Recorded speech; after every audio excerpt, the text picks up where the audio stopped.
Bonjour à tous. Aujourd'hui, nous allons apprendre à calculer la longueur d'un cercle pour éviter que vous ne tourniez en rond. Il y a quelques jours, nous étions le 14 mars et outre-Atlantique, le 14 mars s'écrit 3,14, soit la valeur arrondie au centième du nombre pi. J'insiste sur l'expression valeur arrondie car le nombre pi possède une infinité de chiffres après la virgule et la seule façon d'écrire sa valeur exacte est d'utiliser la lettre grecque pi. On retrouve le nombre pi sur la calculatrice. Pour cela, vous devez taper la séquence de touches suivantes. Seconde, afin d'obtenir le nombre pi écrit en orange au niveau de la touche x 10 exposant x, puis exécute. Je vous invite à appuyer sur pause et à taper cette séquence sur votre propre calculatrice. Ensuite, à l'aide de la touche SD, on obtient une valeur rapprochée de pi.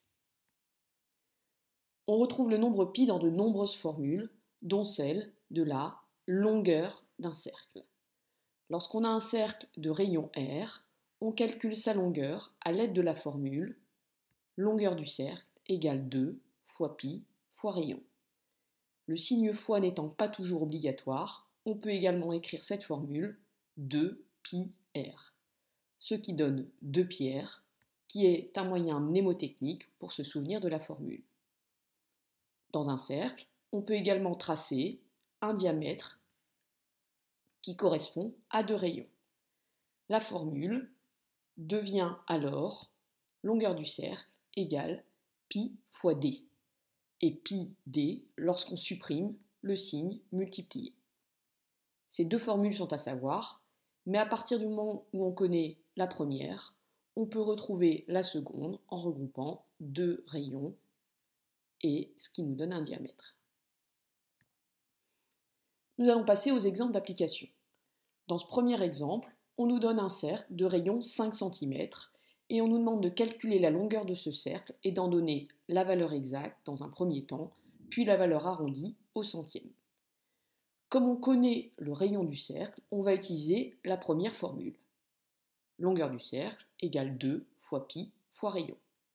On va remplacer le rayon par sa valeur, soit 5 cm.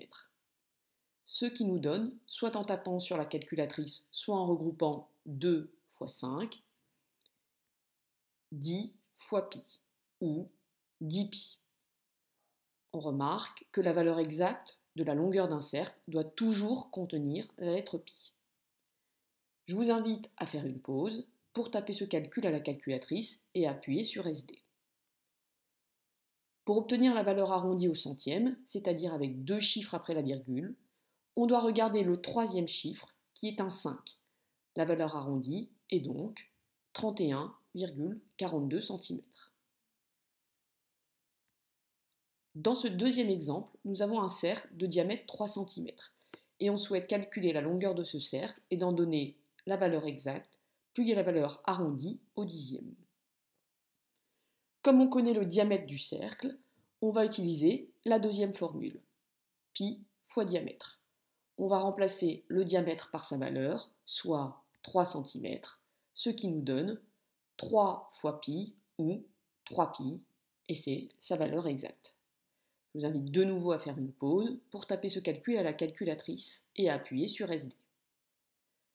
Pour obtenir la valeur arrondie au dixième, c'est-à-dire avec un chiffre après la virgule, on doit regarder le deuxième chiffre, qui est un 4. La valeur arrondie est donc 9,4 cm. Désormais, c'est à vous de travailler.